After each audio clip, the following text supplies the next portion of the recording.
예, 1월의 마지막 날 보내드리고 있는 서종욱의 법대로 2부 순서입니다.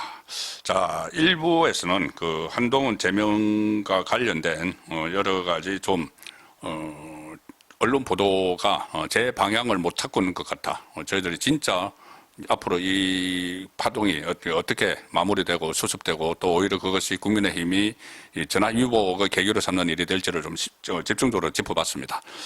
그리고 2부에서는 지금 이재명의 무능한 이재명 이 부분을 먼저 좀 짚어보려고 하는데 이거는 이제 이재명의 무능이기도 하고 김건희 그 여사 이야기입니다. 이재명의 무능이기도 하고 이재명 정권이 얼마나 이렇게 좀 악독하게, 속된 말로 악독하게 프레임을 설치를 해서 이거를 자기들의 이익에 맞게 딱 그 여론을 이끌어 왔느냐, 여론을 조작해 왔느냐, 그 상황인데, 김건희 여사가 그 두 개가 명태균 게이트 관련, 그리고 도이치모터스 이것은 무죄를 받았습니다. 그 큰 게 무죄를 받았는데, 특히 도이치모터스 이거는 좌파가 4번을 큰 선거에서 우려먹었어요. 이게 시작이 된 게 2020년에 그때 민주당의 위성정당, 열린민주당 후보로 나선 최강욱하고 황희석이 고발을 했습니다. 4.15 총선 한 일주일 앞두고 고발을 했어요. 그래서 총선 때 막 써먹었죠. 그 주가 조작 프레임을 걸어가지고 2022년 대선 때 또 그거를 써먹었죠. 2024년 총선 때 또 써먹었죠. 이번 조기 대선 때까지 써먹었지 않습니까? 네. 그런데 이게 결국 1심에서는 무죄 선고가 나왔습니다. 이거 누가 책임져야 되는 거죠, 이건? 그러니까 참 이게 저는 도이치모터스 그게 처음부터 예. 무죄라고 이게 확신했고요. 예. 계속 말씀하셨어요. 아마 이게 방조를 이제 왜 예비적으로 방조를 추가 안 했냐? 예. 근데 방조 해봤자 이게 벌금 얼마 나오는 사안이고요. 또 이게 방조도 100% 된다고 장담할 수가 없는 거죠. 예. 그러니까 이거는요. 지금 김태훈이라고 있잖아요.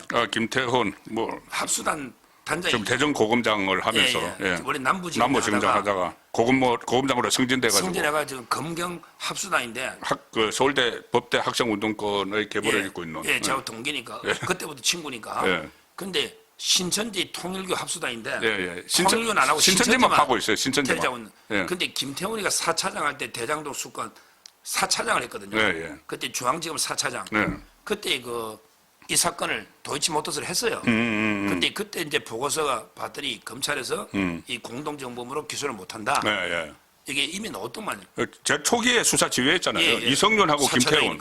이성윤 중앙지검장하고 김태훈이 수사를 했는데 그렇게 해서 기소도 못하고 문재인 정권 무서워가지고 이거를 무혐의도 못하고 그러고 있었던 거죠. 그거요. 그러게 그냥 자기들이 좌파 검사가 기소도 못한 걸 또 안 된다고 돼 있다니까 공동정범은. 이걸 가지고 이게 선거를 4번이나 우려먹었는데 저는 이걸 보면서 이게 그 판사 있잖아요. 우인성. 우인성 판사가 대단한 이게 판사예요. 인성이 올바르니까 판결을 제대로 하는. 이분이 고향이 충청도인데 서울법대 나와가지고요. 저보다 1년 후배예요. 시국이 판사인데 이분이 김건희에서 판결을 이번에 제대로 했고요. 옛날에 송영길이 뿌린 돈봉투 있죠. 거기에 300만씩 받은 사람들 징역형 집행유예 때려버리고 허종식. 허종식. 근데 그 판결문에 돈 받은 11명 이름을 다 써놨어요. 맞아요. 그게 바로 우인성입니다. 거기다가 이제 우리 장영하 변호사라고 성남의 굿바이 이재명. 장영하 변호사 이재명 그게 무죄를 해줬고요. 그 다음에 가로세로가 옛날에 이재명이 소년원 갔다 온 거 의혹. 이것도 그게 무죄를 한 거예요. 실제. 거기 마지막 이번에 윤영호. 통일부 인자잖아. 윤영호가 한학자 여사가 원정 도박하면서 증거 인멸했다. 이 특검의 수사 대상이 전혀 아니잖아요. 그렇죠. 이걸 공소기각을 해버렸어요.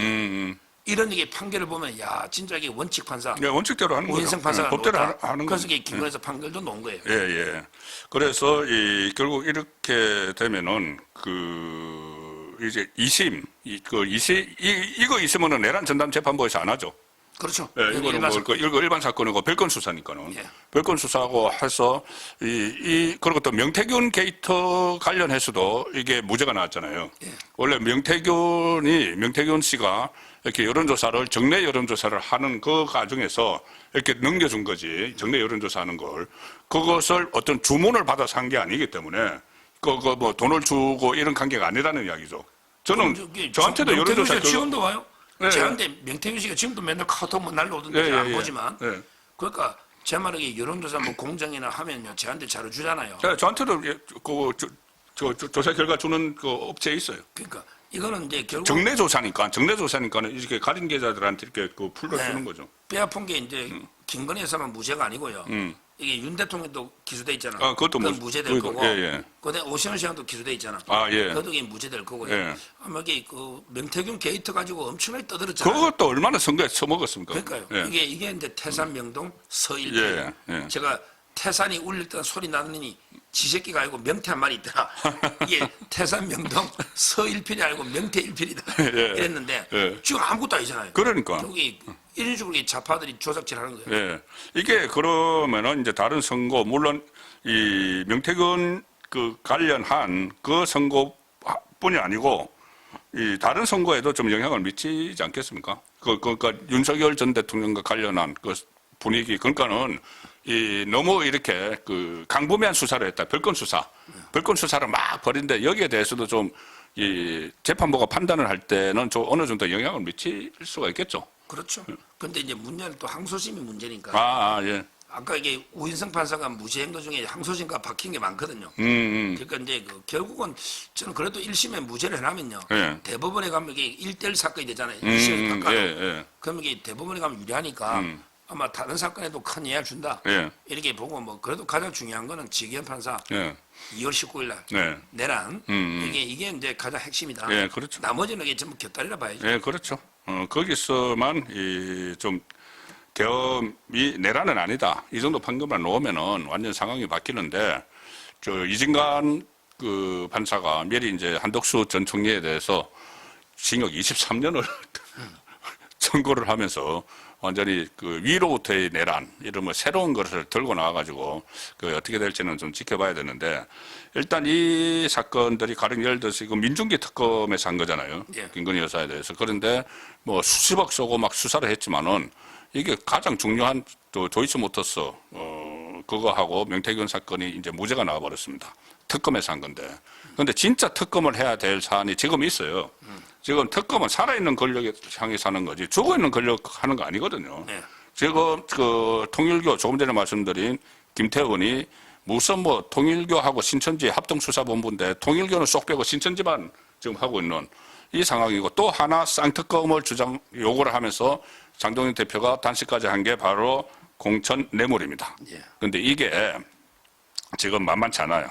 특히 이 김경 전방위 로비를 한 것이 있는데 이 황금 PC라는 게 지금 등장을 해서 그 안에 125개의 녹취 파일이 있는데 그 안에 민주당의 중진급 국회의원 7명 이상의 이름이 나온다.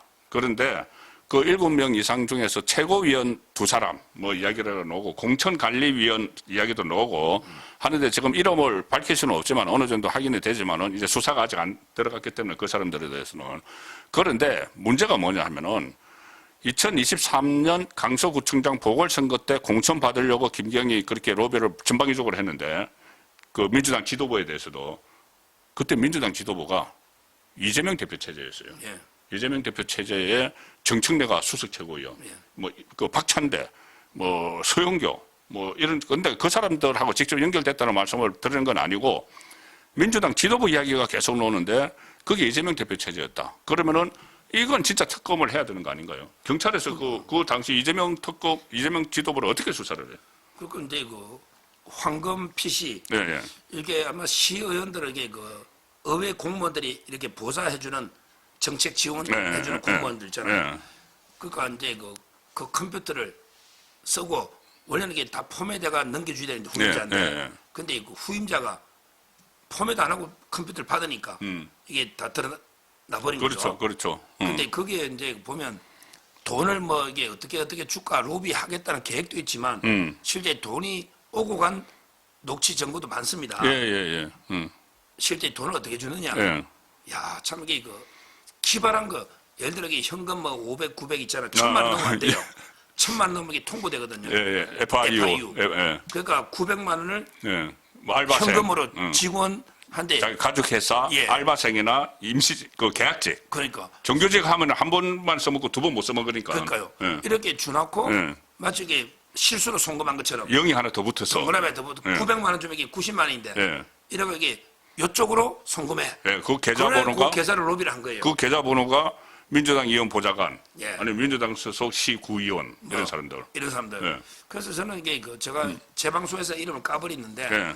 김성열 이자는 이게 지가 자백을 했어요. 네, 김성렬은 지금 언론에도 다 나오고 있고. 개혁신당의 예, 예. 수석 최고위원도 하고 예, 예. 노웅래 보좌관 노웅래 있잖아요. 보좌관 출신이죠. 김성열. 예. 이거는 이제 자기가 자백했고 예. 그다음에 이제 그 서울시 의장 예. 양모라고 하면 이게 의장 치보면 양씨가 하나밖에 없어요. 아, 그, 저는 이름 닦았지만 아, 이름 나왔습니다. 아, 예, 그렇습니까? 저도 양준욱? 이야기했습니다. 예, 예, 예. 그 그, 이게- 거기는 저기 한국일보하고 몇 군데 언론에서도 이름은 다 그럼 이게 공개를 했어요. 양준욱이가 예. 누구냐면 이게 김대중의 그 민청 예. 김대중 사람이에요. 음. 그래서 이게 그 강동구에 구의원 2번 하고 예. 시의원을 3번 해가 서울시 의장하고 예.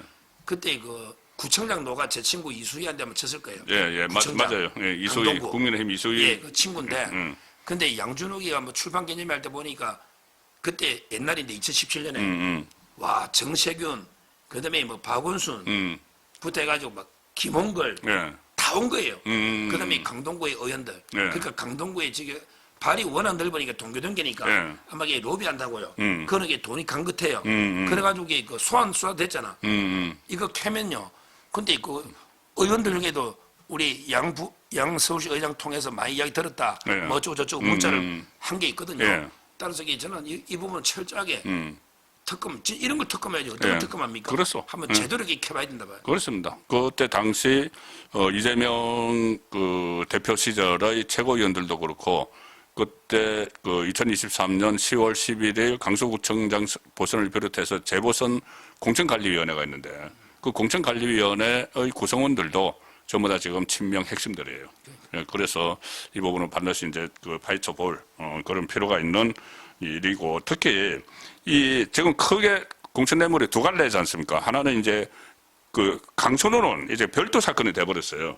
하나는 김경 그리고 김병기인데 김병기 그 김경 쪽에서 이 그 한 게 그때 이재명 지도부 이야기가 나오기 시작을 했고 김병기가 했을 때도 이재명 대표 쪽에 탄원서를 보낸 게 묵살이 됐거든요. 그렇죠. 그거를 수사를 하려면은 결국은 두 개의 사건이 어떻게 보면 이재명이 다 이렇게 그 연루 의혹이 생기는 그 사건이기 때문에 이것은 반드시 뭐 특검이 필요하다는 생각이 듭니다. 예, 이렇게 어쨌든 이렇게 해서 이재명 정권이 참 그 프레임을 설치를 해서 4번이나 우려먹은 도이치모터스 이게 무죄가 나왔고 그 다음에 이재명 대표 시절에 여러 가지 좀 공천 뇌물 의혹들이 지금 불거지고 있고 그리고 또 하나 이재명 그런 것들은 정치적인 거고 이재명이 정말 무능하다고 생각하는 게 바로 관세 문제예요. 관세 25% 다시 올리겠다고 트럼프가 SNS에 올린 게 벌써 한 일주일 다 돼가죠. 한 5일 정도 지났나. 그런데 아직까지도 트럼프가 왜 저러는지 정말 그 대미 투자법 그 특별법 그걸 안 해서 그런지 아니면 쿠팡 때문인지 정부 그 통신망법 때문인지 그것도 파악을 못 하고 있는 것 같아요. 그러니까요. 왜 상당히 무능한 거 아닙니까 지금 이거? 이 김민석이가 2박 5일 가가지고요. 예. 테이블에 관세가 올라온 적이 없대. 그러니까. 지금 김민석이가 왜 갔는지를 몰라. 예. 미국에 2박 5일 가가지고 아무런 성과가 없어. 예. 예. 국무회의에서 방미 성과를 보고하라고 했더니 예. 넘어갑시다.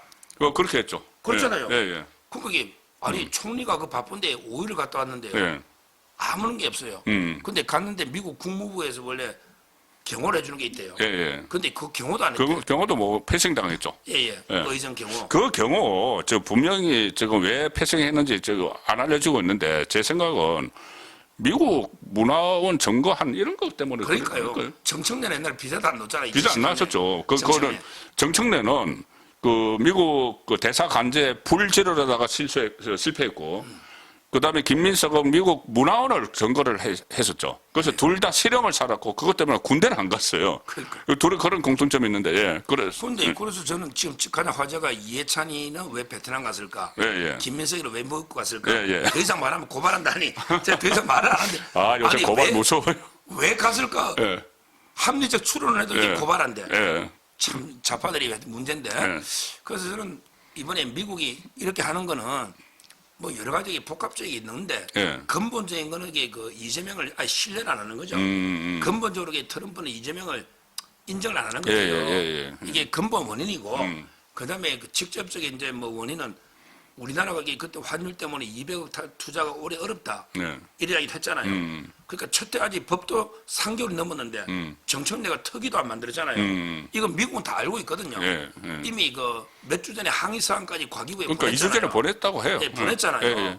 따라서 그 뭐 대통령실에도 다 공료가 됐다고 하는데. 그러니까요. 결국에 이재명이가 아마 이게 트럼프를 사기친 거죠. 예. 어떻게 보면 지금 이게 미국의 대법원 판결이 앞두고 있잖아요. 예. 그게 이제 트럼프가 상호과제 권한이 있냐 없냐. 그게 국제경제비상권한법이거든요. IEEPA. 그게 이제 1, 2심에서 트럼프 졌잖아요. 이재명이가 요게 눈치 보면서 계속 시간 먹으니까 일단 트럼프가 분노인 거 하나 있고 그다음에 쿠팡이 직접적인 게 이번에 연준 있잖아요. 아, 연준 의장의 그 케빈 워시 쿠팡 이사를 했던. 쿠팡 이사하고 쿠팡 주식이 130억치 들고 있어. 예. 거기 그 하버드 인맥 김범석 쿠팡 회장이 예. 하버드 정치학과 나오는데 이번에 이게 케빈 워시가 35살에 연준 이사가 됐고요. 스탠퍼드 노가 하버드 나왔거든요. 따라서 이게 그 대단한 사람입니다. 근데 쿠팡 이사를 연준 의장이면 전 세계 경제 대통령이잖아. 그렇죠. 근데 쿠팡 지금 어제 로저스 대표를 12시간 조사했어요. 예. 경찰이. 예. 그러면 이게 이재명이가 쿠팡을 계속 때리잖아. 지금 영업 정지한다, 뭐 과징금을 뭐 매출액이 10% 한다, 형사처벌까지. 이러니까 이게 트럼프 대통령이 아마 쿠팡 이사를 임명한 거는 또 이게 한국의 경고다. 까불면 죽는다. 파포. 까불면 죽는다. 그래서 저는 협상이 오늘도 이게 2번 만났는데 김정관하고 러트닉이 또 결렬됐어요. 자기들 합의 다 하나 결렬됐다고. 결렬되면 이게 지금 벌써 행정명령 하고요. 관보에 올리면 25거든요. 지금 실무 절차 진행 중에 있답니다. 심각한 상황이죠. 그러니까 지금 이게 왜 이러는지조차도 파악하지 못하는 상황에서 그 이재명 정권 청와대에서 그런 이야기를 했어요. 아, 그거 행정명령 간보에 올려야지 그 발효하는 거야. 25% 발효하는 거야. 그러면서 아주 느긋하게 있는데 간보에 올릴 준비를 다 마쳤다. 이 보도까지 나오니까 과연 이 이재명 정권이 이건 국정을 나라를 이끌어갈 수 있는 정권인가 그런 생각까지 근데 듭니다. 이게 근데 이재명으로서는 이게 진퇴양난 완전히 뭐 자충수에 빠져가지고 보세요. 원래부터 그 합의가 아주 그 굴욕적인 매국 합의잖아요. 그렇죠. 전 대만하고 비교하는데요. 대만은요 정부가 2,500불 보증만 써줘요. 그다음에 TSMC가 미국에 5개 공장을 지어요. 2,500불. 그러니까 지금 반도체 관세 100% 예고하는데 대만은 이게 TSMC가 미국에 지니까 그 생산량만큼 2.5배 관세를 안 때린다 했어요. 그러니까 대만은 정부가 10원도 안 나가. 그리고 기업이 미국에 반도체 짓고 반도체 관세도 피해. 대만은 잘된 합의야. 근데 우리나라는 이게 2,000억 불, 또 이게 조선 1,500불 투자를 해야 되잖아. 기업이 또 1,500불. 이 상태에서 합의를 지키면요. 올해 200억 불이 나가잖아. 그러면 이게 환율이 억지로 눌러난 게 지금 벌써 1,440원이거든요. 그러니까 제가 항상 하는 말이 이재명이가 처음부터 첫 단추 합의가 잘못된 거예요. 그러니까 합의를 지키면 뭐로 죽냐? 합의를 지키면 환율로 죽어요. 합의를 안 지키면 관세로 죽어. 저는 이게 이재명이는 어차피 이게 진퇴양난 죽는 게 합의 안 지키면 관세 폭탄. 25가 아니에요. 반도체 100이 있다니까. 그러다가 합의를 지키면 200억 달러부터 투자해야 되잖아. 그럼 환율이 1,500원 돌파할 거예요. 어차피 이게 진퇴양난이 봐요. 지금 아마 보시는 분들 좀 놀랐었을 겁니다. 왜 그러냐면 서종호 변호사가 어떻게 저렇게 전문성 있는 그 내용을 잘 알지? 그런데 제가 국제통상 이해입니다. 행정고시 이해입니다. 국제통상을 했습니다. 자문위원, 기재부의 국제통상 자문위원도 오래 했습니다. 그리고 또 그 행시 동기들이 또 여러 가지 현직에도 있고. 칠레하고 그러니까. 제가 와인 협상도 제가 자문한 거예요. 아, 그러셨구나. 그러니까 이제 그런 이제 전문가적 시각에서 볼 때 이번에 트럼프가 다시 25%로 올리겠다고 이 포고를 한 것은 결국은 이제 복합적인데 내세우는 이유는 왜 대미 투자법 같은 거 후속 조치를 안 하느냐. 이제 후속 조치를 법으로 해놔야지 합의사항이 담보가 돼서 그 담보가 된 대로 3,500달러 투자가 될 텐데 왜 그걸 안 하느냐고 SNS에 올렸지만 실제로는 여러 가지 정황을 파악을 해보면은 그거 플러스 그 쿠팡에 대해서 이재명 정부가 처음에 그랬죠. 진상조사를 시작을 하기도 전에 그 정보 유출에 대해서 이재명이 팡인가 뭔가는 회사 이렇게 이야기를 했어요.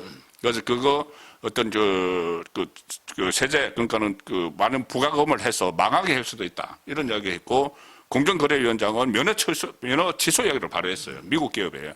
그래서 이제 그런 부분들이 다 감안이 돼서 그 트럼프가 이런 그 경고를 하고 있다고 보시는 거네요. 그럼 거기다가 그 미국의 헌법은요. 양대 가장 핵심 기본권이 두 개예요. 네. 미국 헌법은 두 개의 축으로 미국이 건국됐는데 네. 하나가 이제 그 표현의 자유고 하나가 이게 그 종교의 자유입니다. 네. 미국은 이게 청교도가 그때 그 종교 탄압을 피해가 건국한 나라잖아요. 그렇죠. 영국의 청교도가 예. 종교의 자유. 그러니까 직접 이렇게 손현범 목사가 어제 나왔거든요. 근데 구속이 됐잖아. 예. 와, 6개월 다 채워가지고 집행해 주더라고. 그러니까. 손현범 목사 이야기 직접 했거든요. 예. 그때 미국의 벤스 부총리. 벤스가 김민석한테 했다는 거죠. 월스트리트 저널이 그 보도를 했지 않습니까? 거기다가 이게 그 표현의 자유도 미국의 그 수정헌법 1호가 표현의 자유입니다. 아, 정보통신망법 우리나라 그거. 그렇죠. 가짜뉴스를 건질한다 해가 징벌적 배상 때리면서 또 이게 그걸 방치하면 그 온라인 그 대기업들도 규제한다는 거 아니에요. 그렇죠. 왜 가짜뉴스 방치하냐. 그런데 어떻게 우리 유튜브에 방송하면 유튜브가 어떻게 알아 가짜인지 아닌지. 유튜브는 미국 기업입니다. 그러니까 우리가 어떻게 알아. 거기 뭐 책임 어떻게 물어. 네. 거기다가 또 뭐 독점 규제부터 이런 온라인 플랫폼 규제. 이게 미국이 폭발한 거죠. 폭발한 거네. 그러니까 직접적인 거는 이제 아까 저는 뭐 관세 후속 협상 안 한 거부터 그다음에 쿠팡 문제 그리고 이제 그 표현의 자유나 종교 탄압 이런 게 있고 이 모든 거의 근본 원인은 이재명을 인정 안 하는 거예요. 이재명은 이게 그 친중 그렇게 표를 썼거든요. 친중 정권이기 때문에 트럼프가 인정을 안 하니까 계속 이게 때려펴고 있는 거죠. 그렇네요. 저 2부 이 말미에 상당히 중요한 이야기를 저도 지금 들은 것 같아요. 이게 저도 계속 궁금했습니다. 이게 트럼프가 그 말하는 그대로일까? 관세 협상 그 후속 조치를 취하자는 거. 그리고 근데 일부에서 뭐 월스트리트 저널이나 다른 미국 언론에서는 다른 이야기들이 막 나오는데 이거 종합해서 국제통상 전문가인 서종호 변호사께 들어보니까는 이해가 됩니다. 이러면은 이거 과연 이것을 헤쳐나갈 능력이 있을까? 이재명 정부 참 걱정이 되기도 하는데 일주일 동안 지켜보고 다음 주에 다시 서종호 보도에서 한마디만 더 하면 이재명이 오늘 그럴 때 SNS 질을 계속 하잖아. 그거 참 기사 하나 올리고 자기 몇 줄 적고. 설탕세. 설탕세 그거는 뭐 말도 안 되는 얘기고. 근데 이번에 뭘 올리냐면 부동산 있죠. 자기가 이게 그 계곡도 정비하고 코스피 5천도 내가 만들었는데 부동산을 때려잡는 건 쉽다. 맞아. 그거를 올렸더라고. 이야, 참 이게 근데 코스피 5천을요. 이재명이 올린 겁니까? 그러니까. 그야말로 이 반도체가 역대 호황이야. 그래서 하이닉스, 삼성전자 두 종목 올라가는 기업들이 한 거죠. 기업들이. 그 두 종목이야. 반도체. 그렇죠. 근데 자기가 5천 올린 것처럼 자랑질하는 그것도 문제고. 그다음에 계곡 사업은 조광한 남양주 시장이 그렇죠. 아이디어가 처음이거든요. 그것이 그때 막 다퉜잖아요. 근데 부동산을 지금 때려잡겠다고 이제 뭐 마지막 경고다. 이러면서 이게 5월 9일부터 이제 뭐 다주택 하는데. 근데요. 자기는 자꾸 이게 정부를 이기는 시장이 없다잖아. 그렇죠? 근데 그러면 이게 문재인 때 몇 패냐 말이야. 29전 29패야. 아니 29전 29패 한 사람이 정부 이긴다면 됩니까? 그러니까. 이번에 이재명도 이게 한 6번 나왔습니다. 이재명 이번에 그거 6만 호인가 이거 주택 공급 대책 문재인 때 나왔던 거예요. 그대로 복붙한 거예요. 그러니까 한 번도 이게 몇십 번 사고 한 번도 못 이긴 사람이 뭐 정부 이기는 시장 없다. 말도 안 소리 들고 있는데 하여튼 이런 식으로 이재명이가 무능하다. 아까 경제 무능하다 보니 그렇네요. 이제 그 부동산도 심각하다 봅니다. 앞뒤도 안 맞아요. 얼마 전에 저기 부동산에 대해서는 정말 대책 없다는 이야기를 했거든요. 그럼요. 그 대책 없다 해서 내가 그러면 부동산 정책 포기하는 거냐, 포기 선언이냐. 그렇잖아요, 맞아요. 이렇게 했는데 지금 그 사이에 너무 쉽다고 하니까는 이게 도대체 국민이 불안해서 살 수가 있습니까? 특히 부동산 집 문제 가지고. 그래서 어쨌든 이재명 정권의 폭주하는 것을 계속 견제를 하고 감시하고 하는 역할을 서종욱의 법대로에서는 매주 하고 있습니다. 예. 이번 주 1월 30일을 보내드린 순서는 여기서 마무리하고 다음 주 뵙겠습니다. 감사합니다. 감사합니다.